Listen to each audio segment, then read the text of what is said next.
Hello and welcome back to the Lotus Eaters election live stream. I'm very pleased to have Academic Agent, Countdown Killer, obviously myself, Harry, the Victorian schoolmaster, and Mr. H. And we've also got, zooming into us, Professor Ed Dutton as well. Hello. We can't hear you. Someone turn the volume on. His mic's muted. Ed. Can you hear There me it now? is. We can hear you. Yes, we can. All right, okay. Well, I've been having all these screens all over the place, and I was so excited I almost forgot about this Lotus Eaters thing I was down to do. That's nice to hear. And then We suddenly really appreciate it, Ed. Fortunately, it was delayed by 10 minutes. Otherwise, I'd have been buggered. But so they've had the first result in from Sunderland, and it's Reform a second. And narrowly so, 11,000 for Reform, 18,000 for Labour. So I do wonder if they're going to get more than the 13. I hope so, yeah. Being prognosticated.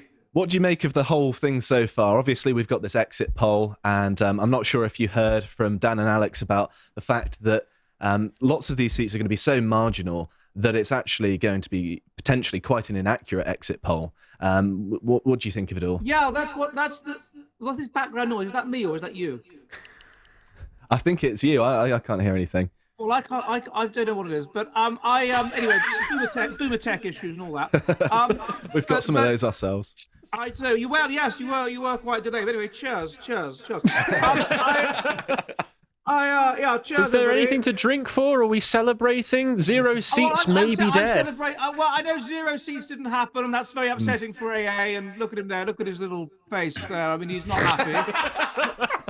but I think we can celebrate we can celebrate that 130 seats, which is what is predicted, is a punishment beating, isn't it? I mean, that's the kind of thing that's like if you broke the law in Free Derry and they kneecap you. I mean, that's a serious punishment for their treason. It's not as much of a punishment as we'd like. No, I get the impression. I don't know. I mean, obviously, I'm not there. I'm not on the ground listening to things. But people that are have been talking to me tonight from Nottinghamshire, places like this, have been saying that their feeling is that there is a real movement for reform. And people that have been contacting me, it would never have occurred to me they'd vote anything other than Labour. Talking to people in deepest Hartlepool and places like this. And they've always voted Labour, and they're saying they voted for reform. And so I suppose if these people that never normally bother to vote registered for the Brexit vote and then didn't bother to vote after that, then perhaps the consequence is that they'll think, oh yeah, I'll go out and vote for Nigel. I suspect it may be more than 13 seats. I think pretty much everyone here has had a similar sort of sentiment, haven't we? Yeah. The cope has been strong, yes. If you say so, yeah. But no, I think that lots more people have become politically engaged and are voting reform. I don't think it's necessarily going to be enough, but it's at least something, I suppose. Even though I have sort of my hesitations about reform as a party and also some of the signalling that Nigel Farage has been doing recently. I'm not sure, Ed, if you saw him on Question Time. He was sort of pandering to the left-wing paradigm and answering through that frame, which concerns me a little bit.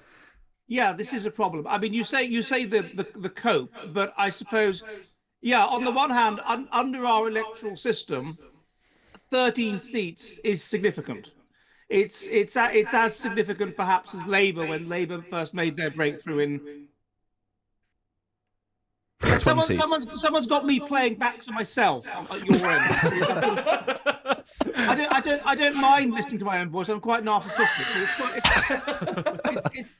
It's quite distracting to hear my own voice played back in a kind of echo. It's definitely at your end.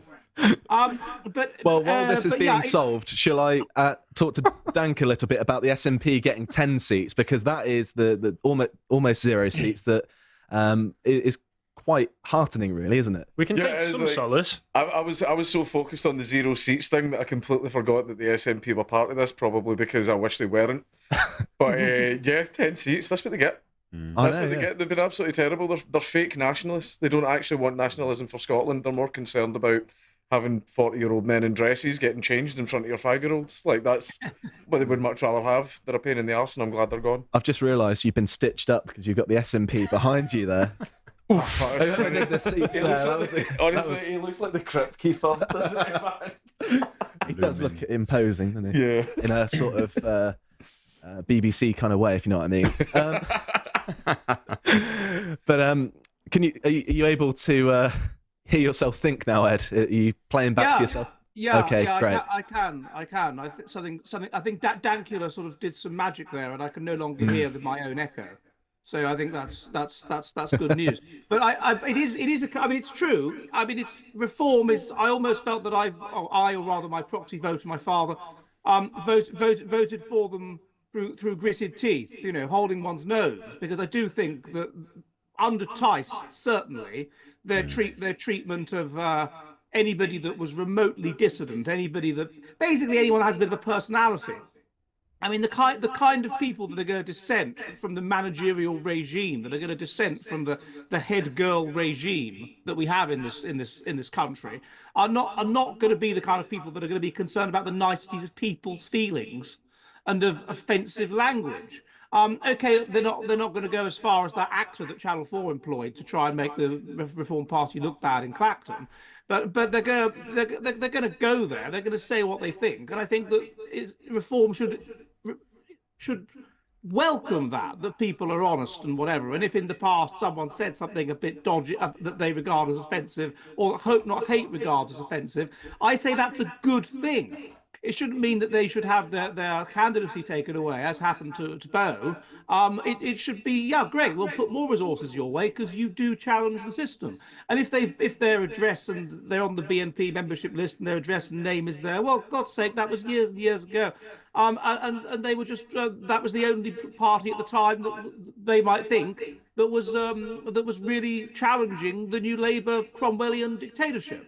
So it's absolutely ridiculous for them to refuse to be involved with people because of past views expressed or whatever, when this is what the ordinary chap down the pub thinks, and the ordinary chap down the pub should be represented in Parliament.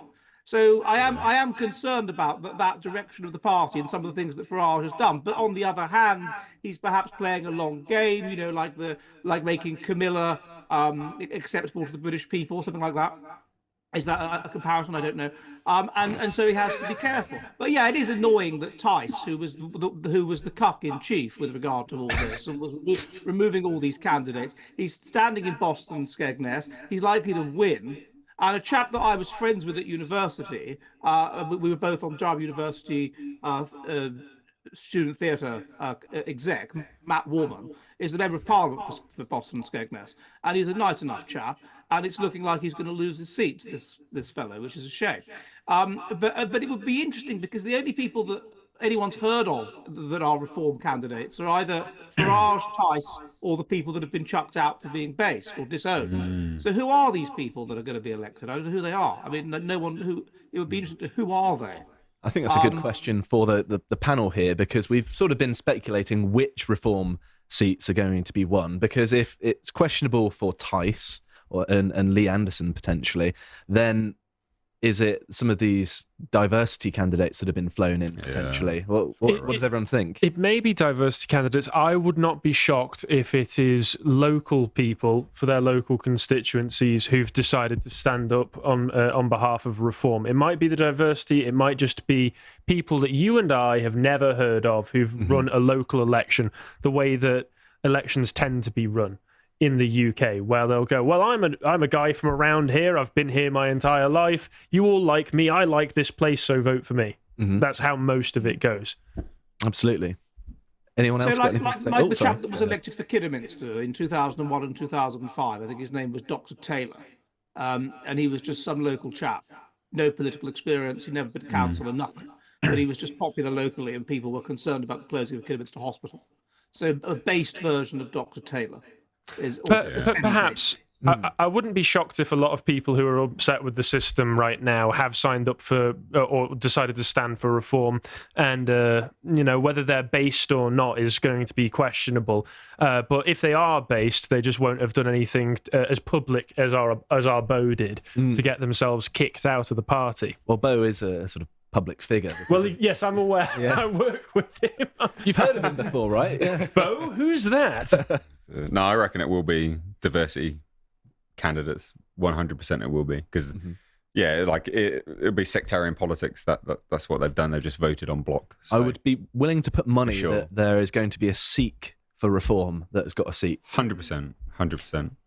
One of the strange ironies of this election, looking at the analysis the boys did just now about who's losing their seat and who's keeping their seats, because of the Cameronite diversity tactics, we're going to end up where all the right-wing parties are basically non-white, and Labour are, as far as I can see, they're all straight white people with families, like the entire front bench, and David Lammy. I don't know if he's going to keep his seat.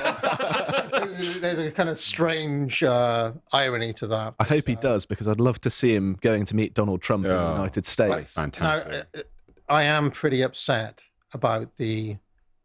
I wanted 60 seats for Tories. That realistically. Well, I mean, if you looked at the projections before, the election, some had the Tories down on 60. Most of them had them, somewhere between 60 and 90. They've basically doubled that, and that is because we are up against a force which is stronger than the accumulated wisdom of 3,000 years of Western civilization. And that force is the selfishness of boomers. That's essentially what we're up against. The selfishness, so they could have another couple of years of, quadruple, quintuple, golden handshake pensions. I thought you were going to say bypasses. I mean, they can't get those under the NHS. Rather than dying at 80, I'm now going to get to live until 90, just so I can, scoff at the trough one last time. Bomb about on a few more cruises. I mean, it's just, it's incredible. They're not content with destroying all of society.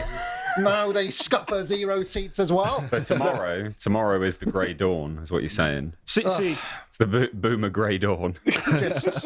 I would, if the exit the day polls will come. I'm just saying. Slip that in there. I would say, from my own experience, I would put this down to 3 things. One is that. 2 is people getting second thoughts when they get into the voting booth and thinking this whole, because I have heard my own parents and other people their age saying, well, don't you think reform is just a vote for Labour in disguise? There will be a lot of that. And 3rd, I do think possibly the Hitchens fear campaign over the past few weeks might have had something to do with it, with the Daily Mail readers. A few people who I regard as very sensible and reasonable and intelligent and perceptive of these things have voted Conservative, arguing that basically reform it's a personality cult. It's not good to have essentially a personality cult. And those are the sorts of points that Hitchens been hitting as well. Well, I mean, I said earlier on, however many hours ago 7 o'clock was, that I was worried that the Boris blitzkrieg at the, in the last week has been effective, just because anecdotally, I know, just like Ed, several people who may be boomers, who basically are... And some of them, I'm sure, are fine people. Very few. I also happened to be speaking last night to a well-known historian, let's just say, who was giving me all of the Hitchens lines, basically arguing, I won't name any names, but you can use your imagination. It wasn't Mary Beard. Well, I know who that historian is, and that upsets me. And the basic wisdom is: look, this is an old institution. Don't burn it down. Take it over. Absolutely burn Farage it down. Farage using the Chesterton's fence. Farage has no ideas. At least with yes, they've lost their way, but. Just like when the Thatcherites took over from the Keynesians, so too the based revolution can come within the Conservative Party. And I'm just sitting there thinking, have you met Alicia Kearns? Or do you realise what you're up against here? Because it's not 1974 anymore. So I can say the change is only going to come about after they learn an extremely harsh lesson, once they've been utterly destroyed. Spare the rod, spoil the Tory. They're not going to change unless they get taught a lesson. Can I interject there? So that's interesting. So what you say about the change and being taught a lesson, because I was thinking about this, that in '97, which was the first time I stayed up this late, for 16 years old I was, doing my GCSEs, yeah. And they pilot stars, and they were taught a lesson. I mean, it was a severely traumatizing thing for the Conservative Party. They'd gone from Thatcher and being in power for 18 years to suddenly this collapse. And I was thinking earlier, and I was saying on my own show, it was almost autistic. It was almost like they thought to themselves, what the hell has happened here? How the hell did these people manage to have friends and be popular and be invited to the birthday parties, and we don't? We'd better do what is called masking. We'd better imitate them. And apparently with autistics, this is very, very unpleasant. It's exhausting. They're doing things they instinctively want to do. They end up losing a sense of self and sort of wondering who they are. They end up with a sense of despair and not knowing who they are anymore. But they do this masking, this pretending to be something they're not in order to fit in. But it never quite works because they get it a bit wrong. So it's obviously false. And then by the time they finally break free of that or whatever, then they don't really know who they are. And I wonder if that happened with the Conservative Party. The Conservative Party thought, oh my God, we must just become exactly like New Labour, which they did. And then they got into power, and they get into power, and then they're basically exhausted and they don't really know what to do. And you've got to have a certain degree of sort of gumption and let's get on with it. Let's tear down everything New Labour did. Let's have an act of oblivion like they did after Cromwell. But there wasn't the energy to do that. They were exhausted. They'd sold themselves out. And so they didn't do anything. I wonder if that was the effect. It was such a terrible thing to realise that the whole country has gone mad, which it had, and is Princess Diana and crying in the street and all this nonsense. And that they just sort of lost themselves by trying to imitate something they were not, and they've been doing so ever since. I have to say though, Ed, I mean, as interesting as that thesis is, I don't believe for a second that David Cameron was masking.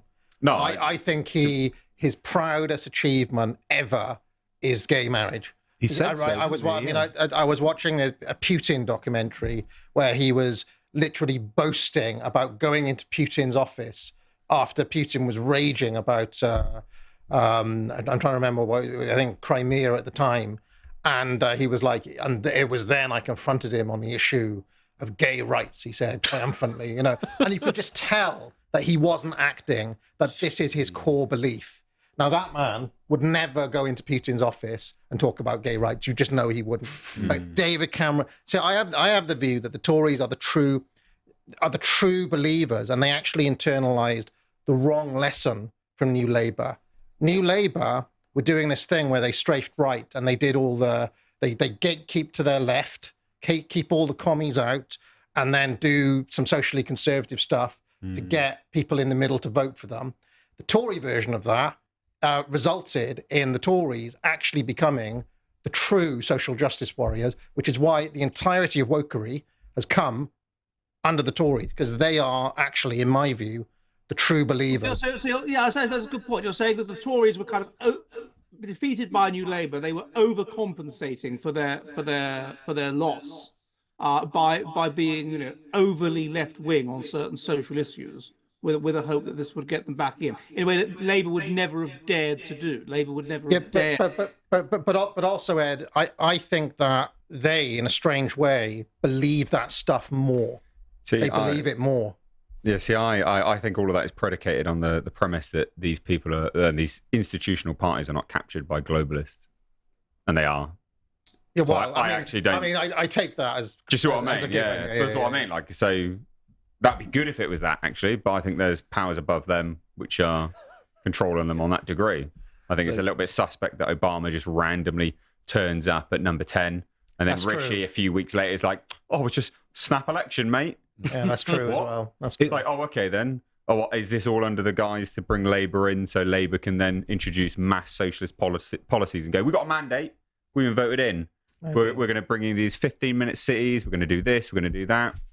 It's literally, they're both the same. Here's both a little controlled by the same experiment people can run in the audience. If you Google heir to Blair, what comes up in the Google suggestion? David Cameron. Yeah, there you go. And Wikipedia, political positions of David Cameron. Open democracy, David Cameron truly is the heir to Tony Blair.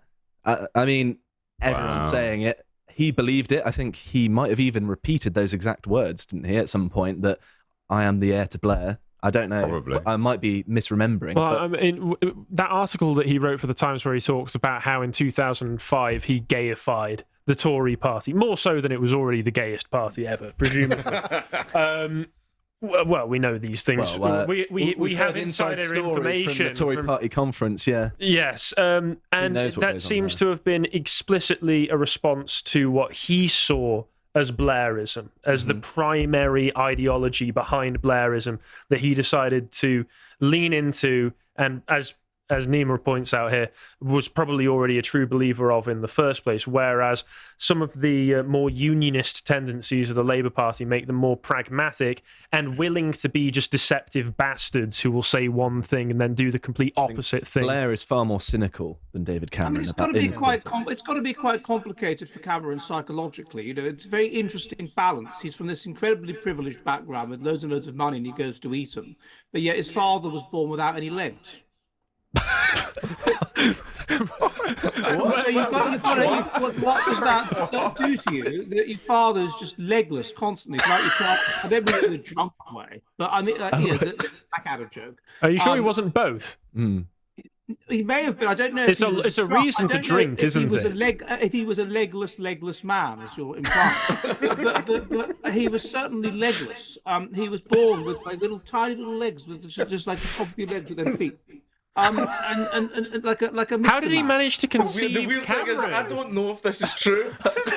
Well, it is true. He's being serious. If you read his autobiography, then it is true. So his father was like a Mr. Man, like. I don't mean that like he had arms sticking out of his head like that. I mean, he had a torso, but then he didn't have any legs. So that's bound to develop. It's bound to influence the way in which a chap learns to think, even if they are very. That is a very astute point, actually. That yes, if he has. This makes him more likely to favour gay marriage somehow. Yes. You see, I don't have a lot of trouble believing that people from those kind of Etonian backgrounds are kind of, might be into the idea of gay marriage. Well, no, I certainly don't disagree with it. How much of this has to do with the psychological effects of being forced by fellow Etonians to sodomise a pig's head? That was alleged, Sodomise a pig's head, and while he's sodomising the pig's head, they're all starting going, ha ha ha, your dad hasn't got any legs. It's a double psychological humiliation ritual that truly would leave scars on a man. How can you sodomise a pig's head anyway? A pig doesn't penis. Listen, it's the Tories. They'll find a way to sodomise anything. By a pig's head. Get it right. I've been saying that for a long time. Everyone gets it wrong. How can you sodomise a pig's head? You'd have to ask David. I don't know. He found a way. Whatsoever of pigs. People just need to learn pigs anatomy, don't they? Hey? Clearly, you're both far more familiar with how you sodomise a pig than I am.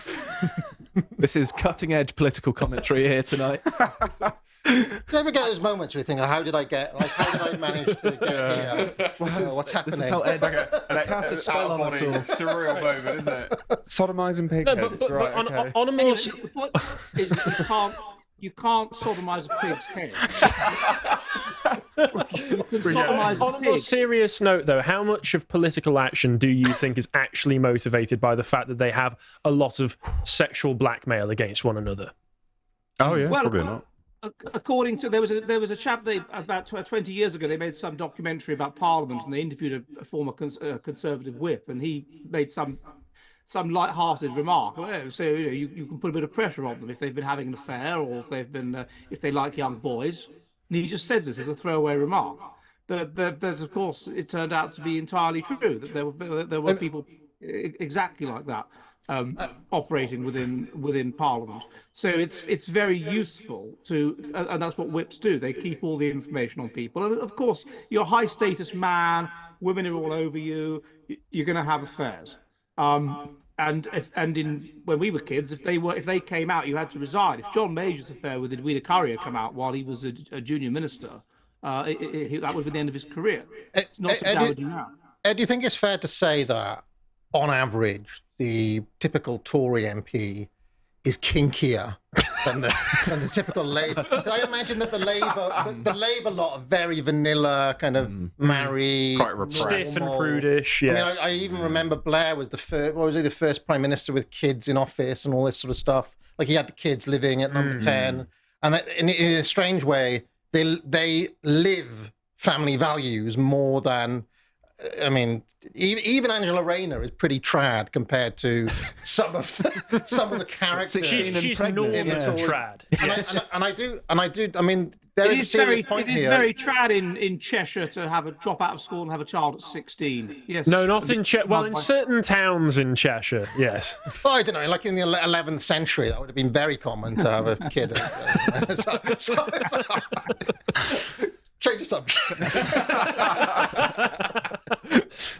I suppose Conservative MPs are more likely to have affairs because they're less likely to be ugly bastards. They're less likely to be short. They're less likely to just be ghastly, bitter, unpleasant men. They are more likely to not have legs, though.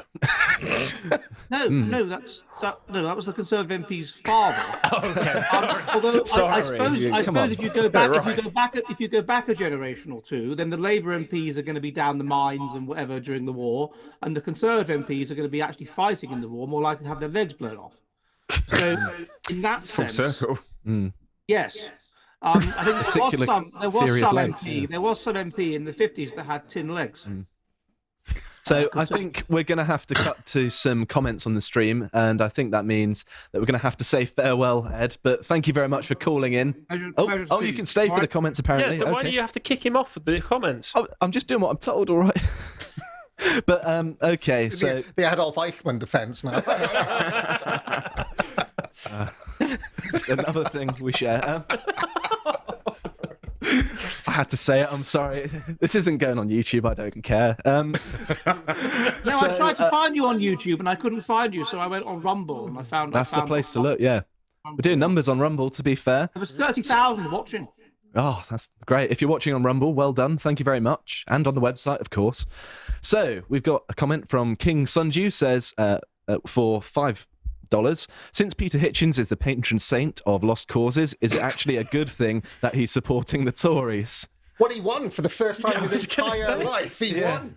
I mean, he's still got a majority, so he's not won, but... Well, they've got better than they perhaps expected, yeah.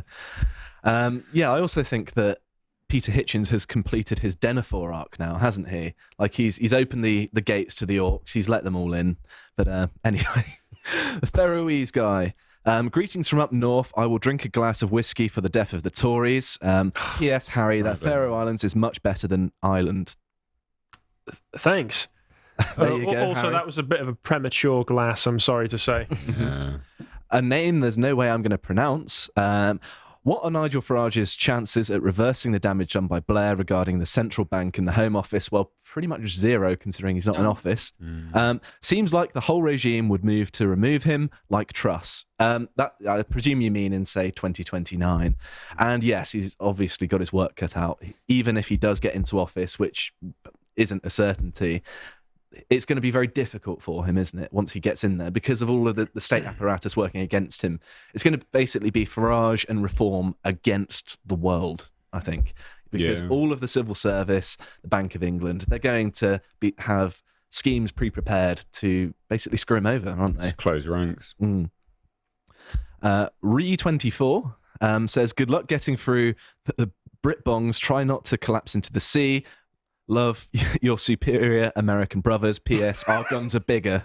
It's treason day today, isn't it? That's true. It's treason day today, which is we should point out what a mistake. It's not going well for them with their treason, is it? I mean, they've got a senile man in charge who's about to be replaced by a diversity hire.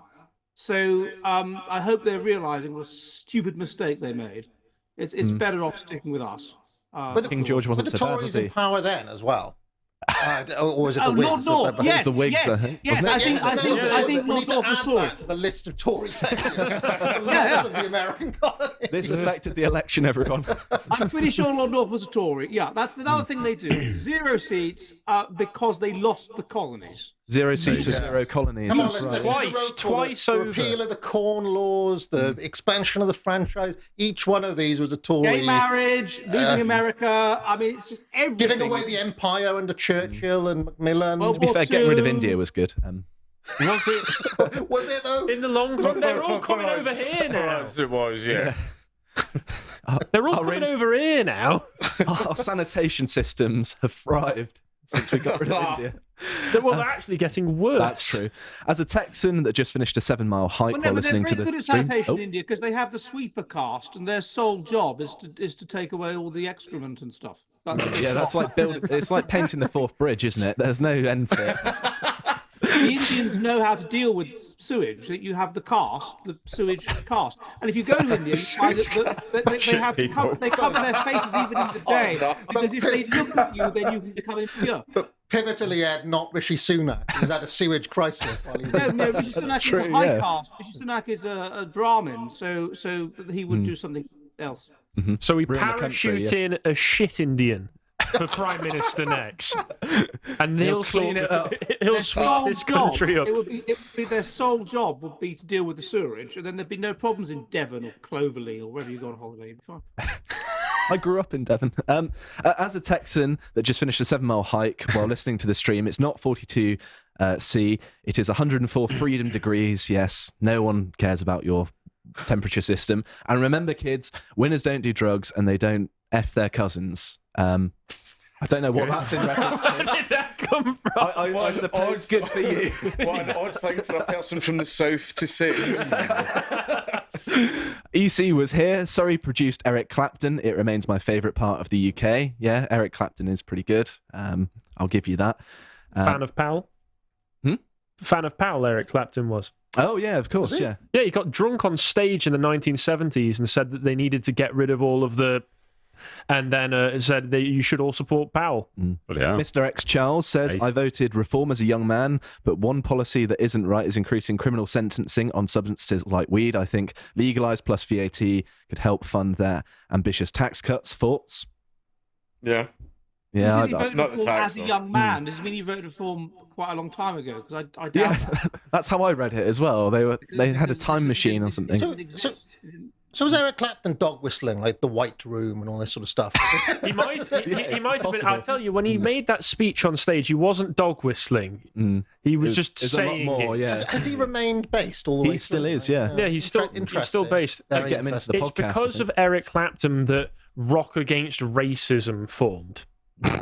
Did it? Yeah, What? because members of the Specials and other shit-lib Boo. reggae bands were in the audience at What, the time. against Eric Clapton? I genuinely didn't know this. Genuinely, Sorry. it formed against Eric Clapton. It was seen as quite a notorious moment in music. Yeah. To be honest, yeah.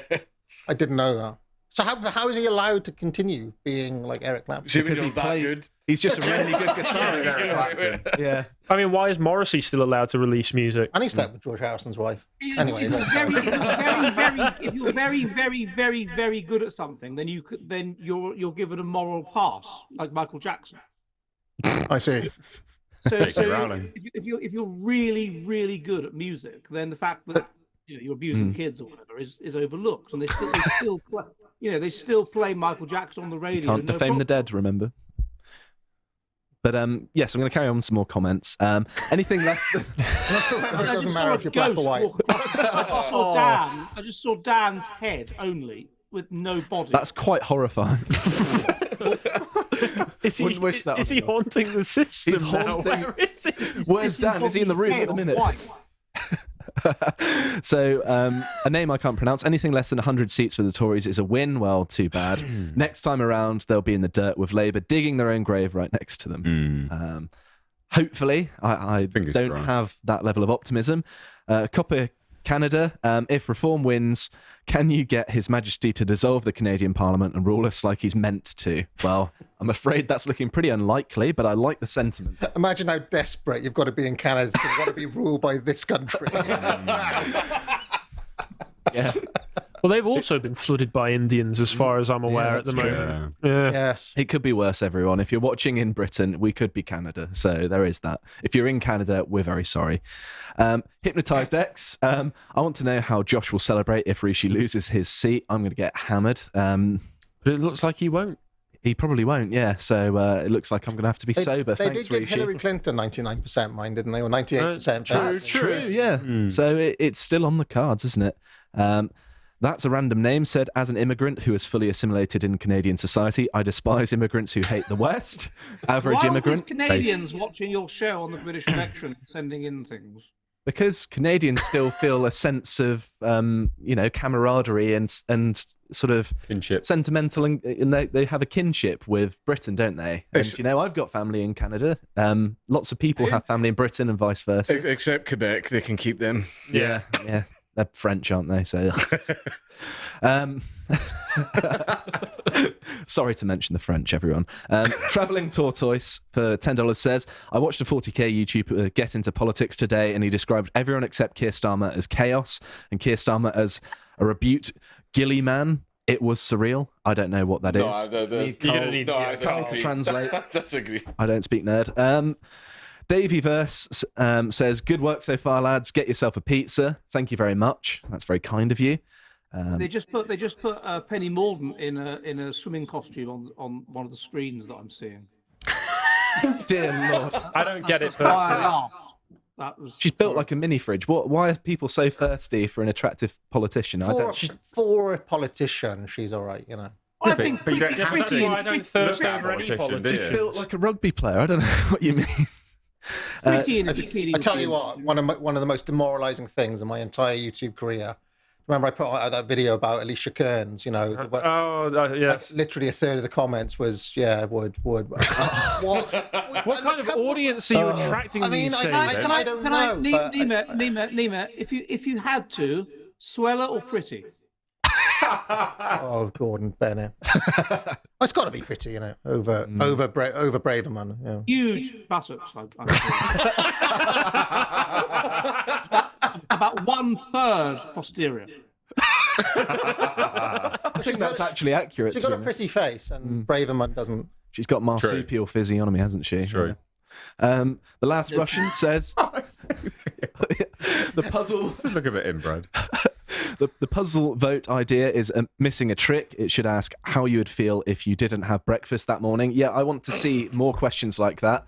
I want to see when you vote, if you hear a beeping in your house, how do you make it stop? Do you even notice it? Have you heard of what a smoke alarm is? If we did that, we'd be so back, wouldn't we? Ask them to rate flavours of cornstarch. Do you wash your chicken? Yeah. If all of these questions were on the ballot, we would be in some sort of utopia right now. So, not another anime avatar says Rishi, in quotation marks, soon. I don't really understand, but I've read it now. Well, it's a reference to the meaning of the word rishi. So, right. A rishi is a kind of like a Hindu saint or holy man that comes to rescue a situation. Oh, well, that's Together, Any not very appropriate. Any is it? knowledge of Hinduism, you understand that. But, I don't have any. I deliberately don't, yeah. My What a wolves flex. My wolves speak Hindi, so I feel like that's enough. We Pilot says, in comma, disenfranchised 28-year-old Zoomer, was offered reform candidate for Exeter. Yeah, good luck winning in Exeter. It is the arsehole of Devon. Declined the offer as I didn't like Tice. Next day, Farage came back, and we now have a paper candidate. Sorry, folks. Oh, well, I mean, that sucks, but you never would have won in Exeter. They've been traitors for 2,000 years, and I hate them with every fibre of my being. Good judgment as well, under Tice. In 1997, famously, they voted in a openly homosexual doctor, who was the candidate, and then there was the Conservative candidate, and his whole campaign was "Don't vote for a gay," and he lost. How the times have changed, eh? Mr. Bro for 0 seats says Irish citizens who live in Northern Ireland can vote because of the Good Friday Agreement. If you're born in Northern Ireland, you are eligible for a British passport or Irish or both. So that answers our question from the previous hour about how the Irish can vote in our elections. So DMLR31 says, hello, I am writing a dissertation on the future political implications of graphene tech. Something you don't really hear about is the BRICS group, which bans China, Brazil, India, UAE, Russia, and more. I've heard a lot about BRICS. I've not heard so much about graphene, to be honest. My understanding is members of certain ex-empire countries can also vote in our elections if they live in the country, like if they're Kenyan, for example, in the election. It's absurd rules. Absolutely very absurd. bizarre, isn't it? So that's a random name again. Says, ignore the haters, Dan. Despite your presentation running as well as the NHS, I think that if we inject another billion or two, it might get the audio to work, that or a few million ethnic enrichers. And there are some more comments here. Liam Hayward says, thank you all for the coverage. This is the best part of the show so far. Shout out to Adam and Tom, those bigoted old oafs. There we go. I don't know who Adam and Tom are, but probably people you know. And Based Ape says, locking in my prediction now, exit polls are a mirage similar to the Trump victory in 2016. People who voted reform won't tell the pollsters. The actual result will have many more reform seats. That's true. They're not telling the pollsters. Wait, no, that's bollocks. They're not telling the pollsters. They're being given an election card which they fill in and put in a ballot box. So they're not verbally telling the pollsters anything. So yeah, it's Copa. It's Copa. I'm afraid. Scooty of Boot says, hey folks, been a big fan since Sargon owns Anita with Facts and Logic days. I was wondering what you guys think of Andrew Bridgen since he split the vote even further in my constituency. I don't trust him, is my opinion. What does everyone else think? Everyone's very tight-lipped. He needs to figure out how to button up his tops. I can't comment on Bridgen, I'm afraid. Okay. What do you think, Ed? I don't know who he is. Okay, fair enough. Well, that answers that then, I suppose. The Last Russian, 30k. That's watching on Rumble, I presume. Thank you for pointing that out. Vas Bettens Ketsen. I hope that's not a rude thing in another language. I shouldn't have read that. Happy 0 seats, guys. Have you been watching that Orban is up to? He picked up the presidency of the EU Council, then showed up to Kiev, and now is rumoured to travel to Moscow tomorrow. That is interesting, actually. All right, it's time to wrap it up, guys. Let's say goodbye to Ed. Okay, I've been told to wrap it up. So thank you very much, Ed, for tuning in. And obviously, it's been a pleasure as well. I've really enjoyed this. And thank you to everyone on the panel. And thank you to everyone who's commented. Thank you to everyone watching. Blimey, I've got so many thank yous to get through. But we're not over yet. The night is still young. I think we've got a good 6 hours left. And so stay in there. Keep on watching. We're going to go for a short break. And we'll be back with you shortly. I hope you appreciated that segment from the podcast of the Lotus Eaters, and if you want to see what else we're up to, you can follow Bo's series Epochs, where you can learn all about periods of history, and if you want to see all of the other stuff we're putting out, you can follow us on Twitter, and we always post links to all of our work. Thank you for watching, and goodbye.